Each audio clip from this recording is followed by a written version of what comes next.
kerajaan yang tidak ada modal, kerajaan yang tidak ada Allah. Bagi Nabi Sallallahu Alaihi Wasallam seorang pemimpin agung yang mempunyai pandangan politik lebih tajam daripada Abu Sufyan. Walaupun Rasulullah habis setahun lebih duduk di Madinah Al-Munawwarah, tentera tidak ada lagi, polis tidak ada, penjaga tidak ada. Rasulullah membaca Islam ini sebuah agama, bukannya di orang hidup ada sahabat syekh, bukan.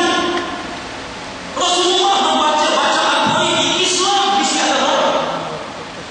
Dalam Islam kita begitu, buat haji, kita pakai pakaian merah, kita tak beli semua sekali. Kita beli sebelah ini, tutup kalau sebelah ini, buka sebelah kanan. Kalau sebelah ini kita tak sebelah kanan kita orang apa? Yang macam-macam. Macam-macam orang begitu kok. Pak Sokong ini begitu, Pak Sokong nasionalis begitu kok. Yang duduk dalam perjuangan begitu kok. Yang memperjuangkan sekularisme begitu kok.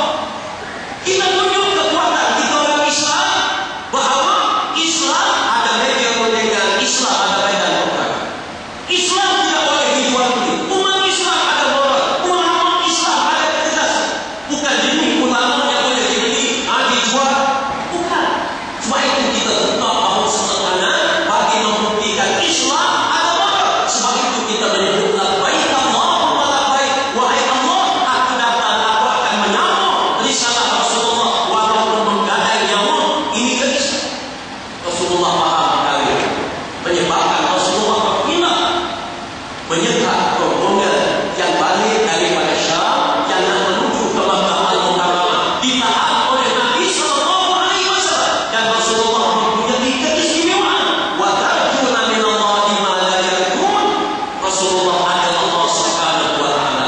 Mereka ini tidak mengharap kepada Allah, Rasulullah mengharap kepada Allah, menyebabkan serangan Badar yang tidak logik di sisi anda, tidak logik, tetapi oleh kerana ini dia mahu, sebagaimana yang disebut oleh yang menghormati Islam tidak tayang.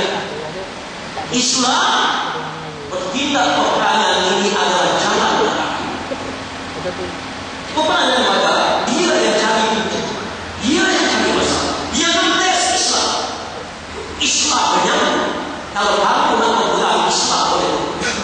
Kalau kamu nak berdamai, Islam membuka medan perdamaian yang terus, menyebabkan Rasulullah Sallallahu Alaihi Wasallam menahan mereka walaupun tidak berjaya tahan, pergi ke medan Badar, sehingga umumnya peperangan menunjukkan kepada kita bahawa Islam ada dua perkara untuk mencapai kemenangan. Yang pertama, strategi yang dirancang, perancangan daripada Nabi, daripada sahabat, daripada kita semua akan diberi kejayaan oleh Allah Subhanahu wa taala. Yang kedua ialah pergabungan dengan Allah Subhanahu wa taala, keyakinan dengan Allah. Walaupun ada lagi faktor-faktor yang lain, tapi saya nak simpulkan bahawa di antara syarat prasyarat kemenangan yang dianugerah oleh Allah di medan Badar ini, yang pertama adalah strategi yang disusun oleh Rasulullah, yang keduanya pergabungan yang tidak terbelah lagi Rasulullah, para sahabat ridwanullah alaihim ajma'in dengan Allah Subhanahu wa taala, sehingga mereka mencapai kemenangan yang besar. Dan kemenangan ini merupakan kemenangan kita semua. Kalau Badar tidak menang, kita tak akan beriman dengan Allah Subhanahu wa taala. Pengkali saja dari para tokoh yang berhormat, Tuan Haji Khalid, Tuan Haji Khalid menjadi pokok Ustaz Yahya. Sebab Rasulullah sebut Allahumma intahli hadhihi al-asabati lam tubat ba'da. Wahai Allah, sekiranya kamu kalahkan jumlah yang kecil di dalam peperangan Badar, tidak ada manusia yang akan menyembahmu di atas muka bumi ya Allah. Sebab itu kita bersyukur pada Allah Subhanahu wa taala. Kita kena sayang kepada Nabi, sayang kepada para sahabat ridwanullah alaihim ajma'in, insyaallah. Saya rasa itulah asli kepada pasal daripada pusingan yang pertama ini. Wabillahi taufiq. Wassalamualaikum warahmatullahi wabarakatuh. Waalaikumsalam warahmatullahi wabarakatuh. Tuan-tuan, cukup jelas kepada kita bagaimana prasyaratnya dipenuhi oleh para sahabat ridwanullah alaihim ajma'in, sehingga kejayaan dihasilkan walaupun ia merupakan peperangan yang pertama. Allah menyebut dalam Al-Quran, kan fi'atin qalilatin ghalabat fi'atan katsiratan biiznillah. Berapa ramai kumpulan yang sedikit dapat menewaskan kumpulan yang ramai. Walaupun tentera Islam hanya 313 orang berhadapan dengan musuh yang setengah lewat membuka hampir 1000 orang, tetapi Allah Ta'ala telah memberikan kemenangan kejayaan. Apabila pertamanya tuan-tuan, perang Badar ini apa yang dijelaskan, apa yang disebutkan oleh Ustaz Zawal tadi, menyatakan kepada kita strategi kita betul, strategi kita tepat dan betul, kita akan dapat kejayaan. Dan yang kedua, bukan hanya pada strategi, tetapi kepada pergantungan tawakal kita kepada Allah Subhanahu Wa Taala. Itulah yang diharapkan pada umat Islam, pada orang beriman yang berjuang, yang berjihad pada jalan Allah. Tuan-tuan yang dirahmati Allah sekalian, kita nak pergi kepada Al-Fadhil Ustaz Ruslan. Kalau tengok dalam peperangan banyak peristiwa yang berlaku, sehingga ada sahabat yang tidak kelengkapan senjatanya, tak ada pedang, melempar awal tak lawan. Apakah hikmah Ustaz daripada kekurangan-kekurangan ini yang perlu kita ambil iktibar Ustaz? Assalamualaikum warahmatullahi wabarakatuh. Berbahagia Al-Fadhil Ustaz Fauzi akan ada pada malam ini yang dihormati dari Presiden Al-Fadhil Ustaz Zawali Muhammad Khalid Samad, penazir masjid dan juga kuasa masjid, penduduk, para ulama, ustaz, muslimin dan muslimat yang dirahmati Allah Subhanahu wa taala sekalian. Terima kasih atas soalan yang telah dikemukakan kepada saya.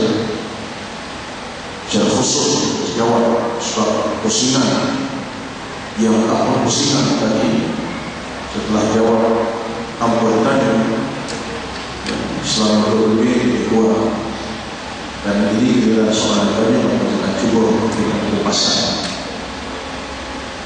Saya cuba mengamati apa yang telah dibicarakan secara tersusun lengkap Al-Fadhil Ustaz Zawali tadi, di mana teman-teman yang bicarakan tadi terhatikan yang cukup indah terserah keindahannya. Perjuangan perang Badar ini bukan sekedar kecil makna kepada kita, yang menyusun Allah Subhanahu wa taala. Muhammad Al-Rasul dalam ucapan beliau tadi dengan membaca ayat, Allah mengizinkan mereka berperang di antara zalim dan mereka berzalim oleh musuh-musuh mereka. Tuan-tuan sekalian, secara umum peperangan ini telah menghasilkan kemenangan yang besar. Dalam keadaan bilangan Islam yang tak berlengkap senjata, bilangan yang tak ramai, fizikal yang tak sekuat mana, tapi akhirnya Allah turunkan kemenangan, suatu kemenangan yang besar. Apa hikmah sebalik kemenangan tersebut? Jelas kepada saya satu di antara hikmah ini menunjukkan kebenaran Islam tetap benar, walau terancam oleh musuh-musuh yang jahat dan jahat terhadap Islam. Islam adalah Islam bukan mengajar kepada sesuatu yang meluaskan peradaban manusia. Islam memang tuan-tuan sesaat adalah di Makkah yang diajar ialah ke arah keselamatan, ke arah keamanan, ke arah kedamaian, ke arah akhirat yang betul. Nabi membangunkan akidah masyarakat muslim, pertuhankan Allah yang satu, tidak Tuhan-Tuhan yang lain. Persistemkan sistem Allah yang satu, tidak ada wajib yang lain. Inilah yang diajar Nabi Sallallahu Alaihi Wasallam. Tetapi Nabi dimusuhi, Nabi dianggap orang gila,